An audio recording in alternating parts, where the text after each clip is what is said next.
How to reset your body clock to wake up earlier without an alarm. Struggling to wake up on dark, cold mornings? Find yourself staying up late in the evening? It's time to change that. What is your circadian rhythm? The circadian rhythm is generated by the master clock in the brain, an area of 50,000 cells near the hypothalamus, the hormonal control center of the brain. The master clock powers all of the cells in our body and influences many different processes and functions on a daily basis. Your clock is set to a 24-hour rhythm, though sometimes it's a little shorter or longer. Essentially, the circadian rhythm is crucial to establishing what our body and mind do over the course of a day. That helps us regularly get a good night's sleep, which is crucial for supporting recovery from exercise, rebuilding muscle and energizing us for our next workout. That might sound like a luxury not worth overthinking, but a circadian rhythm that's out of whack can also lead to exhaustion, mental health disorders, and even put you at higher risk of illnesses and disease. After all, this clock does dictate how every single cell in our body works. For our survival, it is crucial that our rhythms are in synchrony with the external world. For that, it needs daily time cues or zeitgebers that work to reset the clock. 5 ways to set your circadian rhythm. There are 5 key zeitgebers that can support or interrupt our body clock: light, temperature, eating, movement, and socializing. The first on that list is by far the most important. 1. Exposure to light, natural or otherwise. A new study has been looking into why students tend to wake up later and go to bed later in the winter, and has found that the lack of daylight makes it infinitely harder to get up early. No surprises there. But we can mitigate the impact of dark mornings by ensuring our evening routine is geared towards sleeping earlier. Light during the day, especially in the morning, advances your clock, so you get tired earlier in the evening. But light exposure late in the day or early night will delay your clock, pushing back the time that you will feel tired. Ultimately, the time that you fall asleep is a result of the push and pull between these opposite effects of light exposure at different times of the day. That's something Dr. Lederle agrees with. When we open our eyes to light in the morning, it signals to the clock that the day has started, and the clock will relay that message to all other cells in the body via cortisol. When it gets dark, the message that the day is ending is also passed around the body via melatonin. This is the most powerful and reliable way to shift the rhythm of your body clock. The problem is that we're not longer dependent on sunlight to dictate when it's day and night. For most of human history, we anchored our circadian rhythm to the sun's brightness that increased throughout the day and reduced into the night. Now, there's an ever-increasing number of other sources of intensive light, and a 24/7 world can cause major disruption to our melatonin production and circadian rhythm. It's why avoiding screens before bed really can make a difference. But if that is impossible, or undesirable, then Dr. Browning suggests lowering the level of blue light emissions, a more intensive form of light, with night mode settings. The specific timing of light exposure can also be used to manipulate and shift our circadian rhythm. Bright light very early in the morning will help to move your bedtime and wake time earlier, helping you to wake up more easily in the morning and then fall asleep earlier at night. 2. Morning exercise.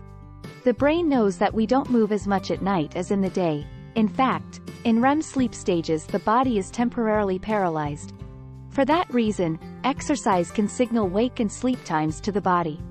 Dr. Browning says that some studies have found the timing of exercise can either advance or delay someone's circadian rhythm. For example, exercising in the evening is shown to result in a phase delay, waking up later and going to bed later. Whereas, exercise in the morning was shown to phase advance, causing bedtime and wake time to move earlier in the day. This could be because of exercise's impact on blood pressure, which should naturally lower in the evening but spikes soon after movement. But it's a two-way street, as researchers from a 2018 review into circadian rhythm and exercise found that physiological functions associated with athletic performance have also been shown to follow a specific circadian rhythm. They suggested that our preferences for morning or evening exercise aren't just to do with taste but also reflect when our circadian systems are at their peak, as our body clock can vary our muscles' flexibility, mental motivation, and the impact of our nutrition. Researchers concluded that enhanced performance is most frequently seen in the early evenings in line with cortisol and testosterone fluctuations associated with our circadian rhythms, but that taking an individual's own sleep-wake preferences can improve our workouts. And according to Dr. Browning, the most important thing is maintaining a regular exercise routine, which means that your body knows what to expect and can factor it into its 24-hour rhythm. 3. Eating earlier. The circadian rhythm controls our ability to properly digest food, primarily through controlling the release of hormones such as insulin, which increases as melatonin production decreases, and vice versa. That means we are not designed to digest food when our circadian rhythm thinks we should be asleep, and we are less able to control blood sugar when eating during the night. In fact, shift workers who often have to eat during the night have a higher incidence of digestive issues compared to people who work a typical 9-to-5 day. That's why eating at structured times is recommended to help with jet lag, and a good breakfast is shown to help properly anchor your day. Dr. Lederle also adds that regular mealtimes impact our peripheral clocks, the second class of clocks that make sure cells comprising organs function as one.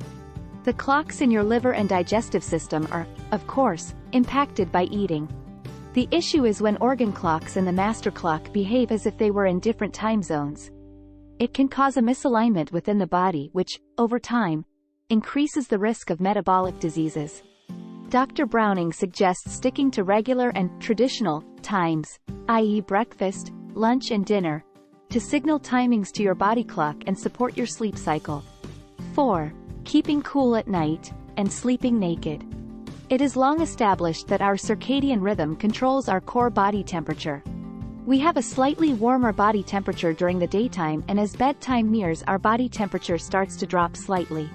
However, recent research published in Nature found that circadian clock neurons can be changed through environmental temperature, suggesting the temperature could be a cause rather than an effect of our circadian rhythms. That would make sense when considering that the sun, providing light and warmth, has been the primary influence of the circadian rhythm throughout human history. More research is needed to fully understand how this works, but generally, anything that maintains an elevated body temperature will interrupt your sleep. That's obvious if you've ever struggled to sleep during summer as your environment doesn't cool down. It doesn't only impact us falling asleep, but also how restorative our sleep is. Hot temperatures have been shown to pull us out of deep sleep, the stage in which our bodies are most likely to repair and recover from exercise. To keep cool at night, she recommends breathable bed sheets and avoiding turning up the heating high at night, no matter how tempting it is in the colder months. Sleeping naked has also been associated with better temperature regulation and more deep sleep in REM stages, according to a 2012 paper. It may seem counterintuitive at first, but a warm bath can actually help you get to sleep. This is because the bath temporarily and artificially elevates your body temperature, and, as you cool, your body mimics the natural lowering of your temperature to make you feel increasingly sleepy. 5. External interaction. Our social connection, workflow and general busyness can also have an impact on how our circadian rhythm works. If our work-sleep schedule is different to the rhythm set by our body clock and varies between the week and weekend, then it can have a knock-on impact. And studies have shown that when we increase our social connection, such as by going out to meet people or socializing, we can modify our circadian rhythm to stay awake longer. However, it may not be the social connection itself that is affecting our circadian rhythm, but rather the fact that as we meet people and socialize, we are likely to experience increased light exposure in these social settings, compared to staying at home. Then there's the impact of alcohol, which can potentially shorten our circadian rhythms, suggesting that the body clock will be in a push-pull state when we stay out late and drink. Unfortunately, our 9-to-5, 5 days a week world isn't really set up for routine work and socializing patterns. Perhaps, where possible, we can maintain interactions on the weekend to the same time frame that we work in during the week, though that isn't possible for all. As Dr. Lederle points out, all these zeitgebers influence each other and either push or pull in the body clock. That's why regularity is so important. Regularly timed exercise, meal times, interaction and, most crucially, light exposure are what help your body to stay set on the same circadian rhythm. Ideally, the rhythm that we are trying to impose is the same our body clock is naturally set to. Some people are morning people, others are late, and the rest are somewhere in between. You can tweak the clock with daily habits, but you need to find what works for you. If we organize our day and activities to match our biological rhythm, then that's best for our health and well-being. Please like and subscribe to stay updated, and we will see you in the next video. Thank you for watching.